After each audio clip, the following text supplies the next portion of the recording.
Sveiki gerbiami klausytojai, pradėsime paskutinę mokymų dalį, 8 dalį apie ekranų žalą vaikams ir pratęsime apie veiklas, žaidimus, ką galite veikti su vaikais, keičiant alternatyvias veiklas iš ekranų į alternatyvias veiklas, ar ne? Tai toliau toks žaidimas vadinasi Saulės atokaitoje. Tai kokių jums reikės priemonių? Turėkite lapą su lentele, kurioje būtų surašyti daiktai, maisto produktai, vieta, spėjimams, išvadoms rašyti. Nedidelė kažkokia dėžutė. Jums reikės objektų tyriamųjų, tai turite turėti cukraus kubelį, šokolado gabalėlį, ar ne, ledo kubelį, medinę kaladėlę, kreidelę, lego kaladėlę, karoliuką, akmenuką, gali būti sviestas, sūris, ar ne? Turėkite laikmatį ir turėkite rašymo priemonę. Kokia tai eiga, pasiruošimas, tai kartu su vaiku pasirinkite vietą, kurioje vyks tas būtent eksperimentas, ar ne, ar tai parkas, ar tai kiemas. Sudėkite daiktus bei maisto produktus į dėžutę nedideliais atstumais. Paruoškite lapą su lentele ir kad galėtumėt užfiksuoti spėjimus. Žaidimo aprašymas, kaip tai turi vykti, ar ne, paaiškinkite vaikui, kad jis būtent taps mokslininku ir atliksite eksperimentą, kurio metu sieksite išsiaiškinti, kokius daiktus ir maisto produktus gali paveikti būtent saulės šiluma. Prieš atliekant eksperimentą kartu su vaiku iškelkite hipotezę ir aptarkite, kaip saulės šiluma gali paveikti daiktų formą. Ne? Spėjimus galite parašyti lape. Surašius spėjimus, sudėkite daiktus į dėžutę ir padėkite atviroje vietoje. Taip pat saulės apšviestų dėžučių esančius daiktus, maisto produktus. Palikite dėžutę saulės šviesoje, laikmatyje nustatykite 10-15 minučių. Kaip galite aptarti su vaiku šį eksperimentą, kas keletą minučių prieikite ir pažiūrėkite, kaip keičiasi tyriamųjų forma. Paraginkite vaikus kelti klausimus, ar ne, kad jie pagrįstų savo nuomonę, kad daiktų maisto produktų pasikeitimą fiksuotų lentelėje, ar ne, užrašytų. Arba jūs galite užrašyti, ar ne, ir kokia pabaiga to žaidimo, ar ne, aptarus rezultatus, pasveikinkite vaiką atlikus įdomų tyrimą ir tapus tikrais mokslininkais. Pareflektuokite, koks daiktas ar maisto produkto forma pasikeitimas nustebino vaiką labiausiai, ką norėtų patyrinėti kitą kartą ir koks kitas tyrimas jiems būtų įdomus. Kitas žaidimas yra nuotykių medžioklė, ar ne? Tai tikrai turbūt ir pavadinimas domins labai vaikus. Tai tikslas iš tikrųjų skatinti aktyviai praleisti laiką bendraujant su tėvais, draugais, ar žaisti savarankiškai, lavinti kūrybingumą, tuo pačiu sumažinant laiką praleidžiamą prie ekranų. Kokių jums reikės priemonių? Tai spalvotos kortelės, popieriaus lapas, pieštukai, žymekliai, kreidelės, lipdukai ir kitos kažkokios dekoracijos. Ir maži prizai, ar ne, ar tai kažkokie lipdukai ir bendros veiklos su vaiku, kurios būsit susitarę. Kokia ta eiga? Tai medžioklės kortelės, tas kiekis, tai sukurkite 10-15 kortelių su užduotimis ir užuominomis įvairiomis. Kortelės galima papiešti piešiniais įvairiais, papuošti, ar ne, lipdukais, kad būtų patrauklesni vaikams. Kiekvienoje kortelėje turi būti nurodyta užduotis ir užuomina, ar ne, vedanti į kitą stotelę. Pavyzdžiui, surask 5 skirtingus spalvų lapus. Apeik namus 3 kart bėgte, ar ne? Surask daiktą kažkokį, kuris prasideda raide A. Sugalvok ir suvaidink trumpą pasaką. Surask raudoną daiktą ir atnešk jį man, ar ne? Arba parodyk jį man. Padaryk 5 šuoliukus vietoje, ar ne? Tai daug įvairių veiklų, keičiant vaikui ir įtraukiant jį kartu į tokią aktyvę, smagią veiklą. Gali būti kažkokios teminės užduotis iš tikrųjų. Jeigu turime gamtą, tai gali būti, tarkim, vaikui galit paprašyti, kad jisai surastų ten tam tikrą kiekį lapų, akmenų, ar ne. Kūrybinė užduotis gali būti kažkokį, galit paprašyti vaiko sukurti ar gyvūną, ar kažkokį daiktą, ar ne, iš tų akmenukų sudėlioti, tarkim. Jeigu apie spalvas daugiau, ar ne, tai galite užduoti formuoti, kaip, tarkim, surask objektus, kurie atitinka nurodytas spalvas, ar ne, tam paprašyti mėlyną, geltoną, raudoną spalvų atspalvius, ar ne, ir surasti tokius daiktus, ar namuose, ar kažkur lauke. Kūrybinės užduotis, tai sukurk piešinį, naudojant panaudojant surastas spalvas. Jeigu turim formas ir figūras, galite paprašyti, kad surastų daiktus, kurie yra apskritimo formos, kvadrato ar trikampio formos, ar ne? Ir kūrybinės, kad būtent iš tų surinktų formų sukurtų gal kokį robotą, ar ne, ar kokią kitą figūrą. Tai vėlgi čia labai priklauso ir nuo vaiko amžiaus, ir nuo jo gebėjimų, ar ne? Galite tikrai aktyviai patys padėti, įtraukti vaiką, jeigu jam per sunku, ar ne, tai suteikite pradžiai pagalbos, gal kartu ten ieškokite lauke tų akmenukų ar konkorėžių. Turim dar pavyzdžių, galima, tarkime, surasti 3 skirtingus gyvūnų žaislus arba knygose, ar ne, imituoti rastų gyvūnų garsus ar judesius, ar ne, ar ten namuose, kambarį, suradot šunį, katę, ar ne, ar ten karvės figūrėlę kažkokią, ar ne, dėlionę dėliojat, ar ne, įvardinkit tų gyvūnų pavadinimus, garsus, kokius garsus jie skleidžia tie gyvūnai, ar ne, kokios struktūros jie yra, kokių spalvų jie yra, ką jie valgo, galbūt kur jie gyvena, ar ne, galite labai plačiai praplėsti šitą užduotį. Ir toliau gali būti, tarkim, surask paslėptus lobių žaidimas, ar ne, galite suslėpti, sukurti vaikui užuominas, ar ne, ir jisai gali tų lobių ieškoti. Ir tikrai galite kiekvieną dieną varijuoti tarp skirtingų veiklų, panaudojant visus vaiko žaislus kambaryje. Ar ne? Galite atsidėti vieną dieną su dėlionėmis, su knygomis, ar ne, kitas dienas ten su plastelinu galite ir su dažais įvairiausiais žaisti. Toliau turime kelias rekomendacijas tokių edukacinių programų, ar ne, jeigu jau daugiau kažkur norėtumėte išvykti, tai tos edukacijos vaikams tai iš tikrųjų tikrai labai paįvairina mūsų kasdienybę, pažinimo procesą ir jų metu įtvirtinami vaikų įgūdžiai, ar ne, kuriuos išmokot, ar ne, ar namuose, ar darželyje. Vaikas mokosi naujų, pačių įdomiausių dalykų. Tikrai labai aktyviai plečiasi vaiko akiratis ir supratimas apie pasaulį. Tai turime tokią studiją Spalvų juokas, kurioje surasite ir užauginsite savyje menininką, ar ne? Spalvų juokas tai studija, kurioje vykdomas ir kultūros paso edukacijas, ar ne? Studija organizuoja tikrai įvairias šventinės edukacijas vaikams. Ši studija turi didelį pasirinkimą meninių edukacijų vaikams. Keramikos, popieriaus, piešimo, smėlio, pynimo įvairių veiklų, ebrų piešimas, ant vandens edukacijos. Tai tikrai didžiulės įvairios veiklos, kuriomis galite įsitraukti ir patys kartu su vaikais, ar ne, aplankę šią studiją. Toliau kita rekomendacija, tai yra gervių listas, ar ne, tai ir matot ir nuotraukoje, jie rengia tikrai ir stovyklas vaikams. Vaikai ir jaunimas yra daugiau edukuojami mylėti žemę, auginti medžius, tausoti išteklius, perdirbti plastiką, rūšiuoti jį, tvariai vartoti, ar ne? Gervių lizde organizuojamos įvairios edukacijos skirtos šeimoms ar mokykloms. Kai kurios edukacijas galite užsisakyti per kultūros paso sistemą. Gervių lizdo edukacijos skirtos įvairiam amžiui iš tikrųjų, kurių metu galima užsiimti keramikos užsiėmimai, susipažinti su plastiko keliu, vykdomos ir išvažiuojamos įvairios edukacijos. Tai tikrai galite pasižiūrėti, kur galbūt įvairios edukacijos yra arčiau jūsų miestų, ar ne, ar vietos, kurioje gyvenate. Toliau turime tokį senso namai, tai šeimos pojūčių erdvė, ar ne, skirta daugiau įvairaus amžių auditorijai, tikrai nuo pačių mažiausių iki seniorų. Čia įrengtas daugiau multisensorinis kambarys, skirtas lavinti pirminius lytėjimus, regos, klausos, uoslės ir judėjimo pojūčius. Tai irgi tikrai labai interaktyvios veiklos, ypač apsilankyti su mažais vaikais, kūdikiais, ar ne, kuomet labai svarbus tas sensorinis tyrinėjimas, tai manau šiuose senso namuose tikrai tai galėsite patirti. Margas ponis, tai čia turbūt jau ir žodis asocijuojasi, ar ne, kas jūsų laukia būtent šioje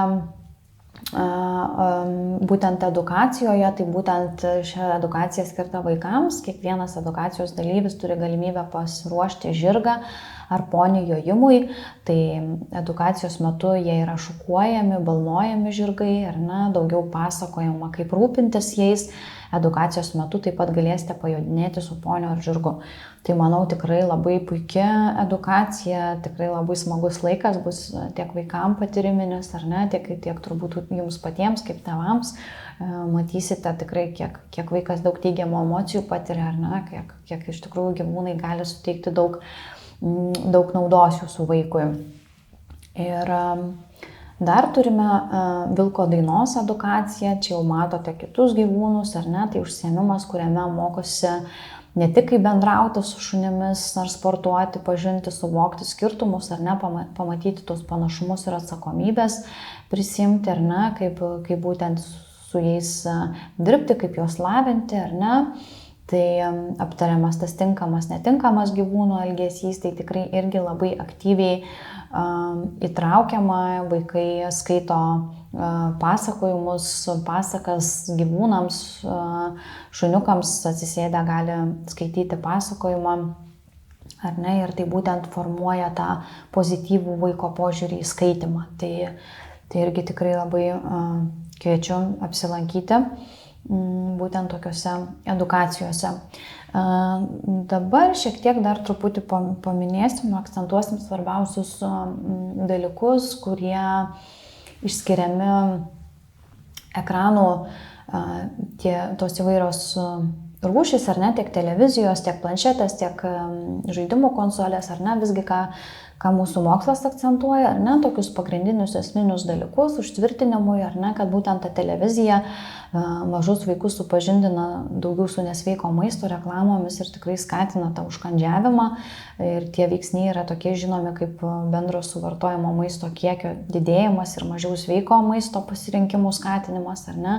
Ir iš tikrųjų tyrimai rodo, kad būtent tėvai, kurie naudojasi ekranais valgio metu, jų mažų vaikų bendras ekrano laikas darbo dienomis buvo žymiai didesnis, ar ne. Ir būtent tyrimai nagrinėja, kad televizijos poveikis, nesvarbu ar tai būtų didelis ekranas, ar tai planšetė būtų, ar ne, tai yra su vėluojančia kalbos raida, žemesnis žodyno vaiko bei gramatikos gebėjimų lygis. Ir didelis foninio televizoriaus poveikis neigiamai veikia kalbos naudojimą ir įgijimą, pažintinių funkcijų vystymasi ir tokius pagrindinius vykdomųjų funkcijų gebėjimus kaip dėmesys, darbinė atmintis ar ne, impulsų kontrolė, kurios vaikai neturi, naudodami ekranus dažnai ir tai pablogina jų visą socializaciją. Ir foninis televizorius taip pat sumažina tėvų ir vaikų sąveikos kiekį ir kokybę, bei atitraukia vaikus nuo žaidimų. Remiantis mokslinė literatūra, matoma tokia tendencija, kad interaktyvūs ekranai mažina, o ne didina galimybės tėvų ir vaikų sąveikai, ar ne? Tai duodami ekraną vaikams mes tiesiog sumažiname santykį su jais, ar ne? Ir atitolstame vieni nuo kitų. Daugiau akcentuojama tai, kad būtent triukšmas, vaikai gali būti ypač pažeidžiami triukšmo dėl nesugebėjimo išvengti ar jo kontroliuoti. Kenksminga ir paplitusi patalpų triukšmo forma yra foninis televizorius. Ir būtent triukšmo poveikas atsiranda, kai televizorius yra įjungtas fone, o vaikas yra kitam kambaryje, ar ne, nors atrodo galbūt visai neturi įtakos, ar ne, bet tai iš tikrųjų kenkia ir sukuria didžiulę žalą. Ir būtent televizorius nėra pagrindinė vaiko veikla, ar ne, vietoj to, kad vaikas dažnai užsimtų kambaryje, galėtų žaisti, miegoti, valgyti, ar ne, kol tėvai žiūri televizorių, atlieka kokią nors veiklą kambaryje. Ir būtent vidutiniškai vaikai iki 8 metų susiduria su maždaug 3,9 valandomis foninio televizoriaus per dieną ir būtent jis siejamas su mažesniu vaikų įsitraukimu, žaidžiant vaizduotės žaidimus, mažesnė tėvų ir vaikų sąveika, kai televizorius yra įjungtas. Daugiau apie kompiuterius ir planšetės, tai mokslininkai daugiau atliko tyrimą, kai vaikai naudoja skaitmeninės technologijas įvairiems tikslams, tai ir raštingumui, spalvų atpažinimui, mokykliniams darbams atlikti, atminties gerinimui, ar ne.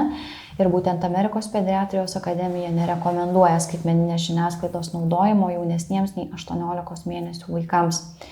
Ir rekomenduojama tėvams kartu žiūrėti tik aukštos kokybės programas vaikams nuo 18 iki 24 mėnesių ir rekomenduoja riboti vaikų nuo 2 iki 5 metų laiką iki 1 valandos per dieną aukštos kokybės programoms. Ir kiti mokslininkai atliko tyrimą, kuriame dalyvavo 1994 ikimokyklinukai. Tikslas buvo daugiau ištirti valandos, 2 valandų, 3 valandų per dieną ekrano laiko naudojimo, ar ne, tuos skirtumus televizijos, vaizdo žaidimų, ar ne. Poveikio buvo susijusios su prastesniu įvairių raidos rezultatų pasiekimais, įskaitant vaikų elgesio problemos. Tai buvo pažymėta, kad daugiau buvo akcentuojamas tas hiperaktyvumas, toks neatidumas vaikų, prasta nuotaika ir nerimas. Kalbant apie raidos etapų pasiekimą, amžiui tinkama kalba, smulkioji motorika, stambioji motorika ir socialiniai įgūdžiai bei kalbos visa raida. Taip pat buvo siekiama ištirti, ar turi kažkokių reikšmingų skirtumų tarp vaikų, kurie žiūri 1, 2 ar 3 valandas per dieną, ar ne, ir paneigti būtent tas gairias. Tai šio tyrimo rezultatai atskleidė būtent, kad skirtingi ekrano laiko lygiai yra susiję su įvairiais ikimokyklinukų rezultatais ir nustatyta, kad laikantis būtent Pasaulio sveikatos organizacijos ekrano laiko gairių rekomendacijų, rekomenduojančių ne daugiau kaip 1 valandą per dieną ikimokyklinukams ekrano laikas, viršijantis rekomenduojama 1 valandos ribą, buvo susijęs su padidėjusiu vidinių ir išorinių problemų rizika bei raidos etapų vėlavimo rizika, ar ne, kas iš tikrųjų labai svarbu ir tie rezultatai tikrai ateityje labai liūdinantis. Ir 2020 metais iki pandemijos buvo apklausa vykdoma, 40% vaikų iki 2 metų ir 93% vaikų nuo 2 iki 4 metų naudojosi planšetę.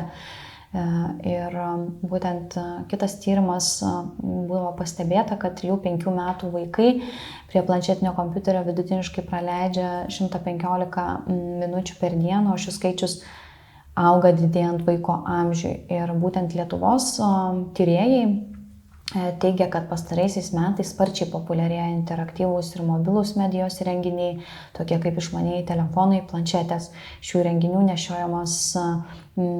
nešiojamumas leidžia jiems būti prieinamiems tikrai įvairiose situacijose ir ne, nes patogu jį turėti ir turinys yra interaktyvus, todėl vaikai gali labai aktyviai įsitraukti, ar ne. Čia vėlgi galėsite pamatyti skaičius, būtent procentus, kas buvo pastebėta ir tokia esminė žinutė, kad buvo pastebėta, kad tyrėjai nustatė, kad vaikų, kurie neturi brolių ar sesių, žaidimų prie kompiuterio laiko trukmė yra žymiai ilgesnė, ne, dėl būtent to bendravimo trūkumo. Ir būtent tęsiant apie tyrimą su ikimokyklinukais, ar ne, tai vėlgi daugiausia akcentuojama tai, kad raidos vėlavimas, ar ne, ir matote, kad kiekvienam būtent tyrime akcentuojamas vaiko raidos vėlavimo etapai, visi raidos etapai vėluojantis, ar ne, tiek stambioji, tiek smulkioji motorika, tiek kalbos raida vėluojanti ir tikrai atneša didžiulės neigiamas pasekmes.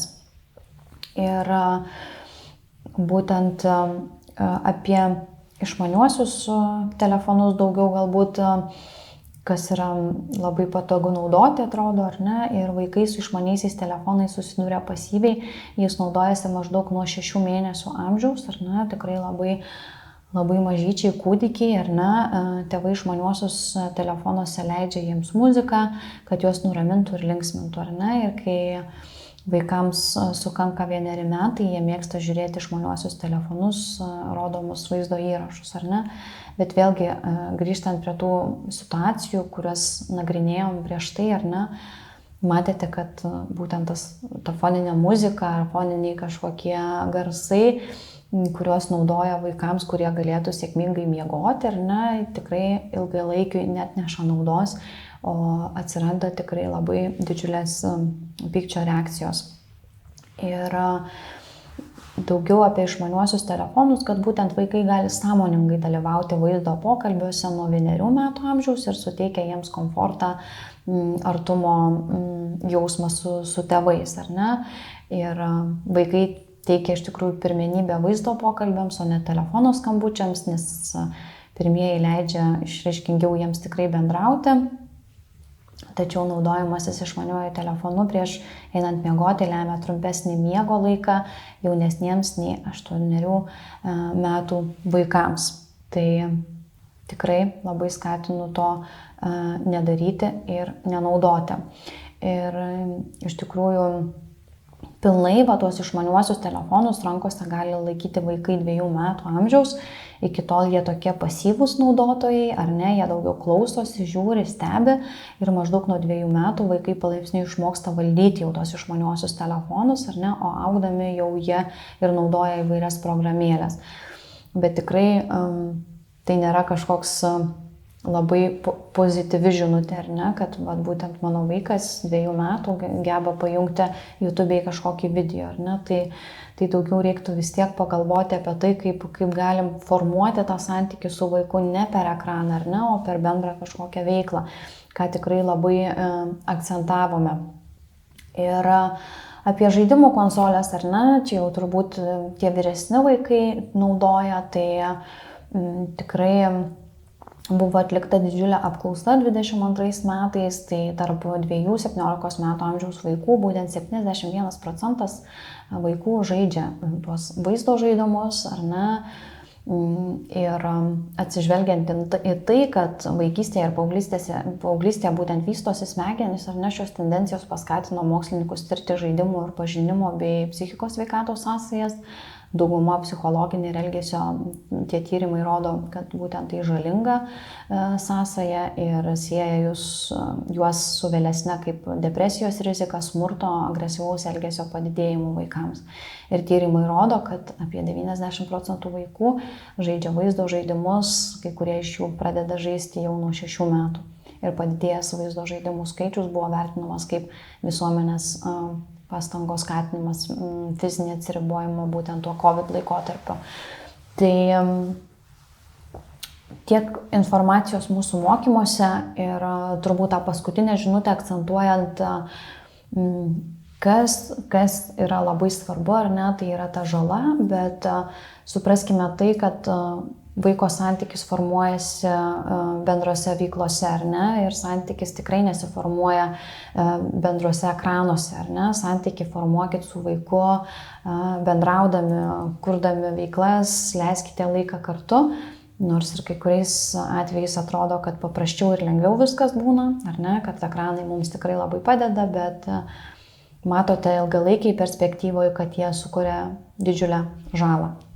Ačiū Jums už klausimą.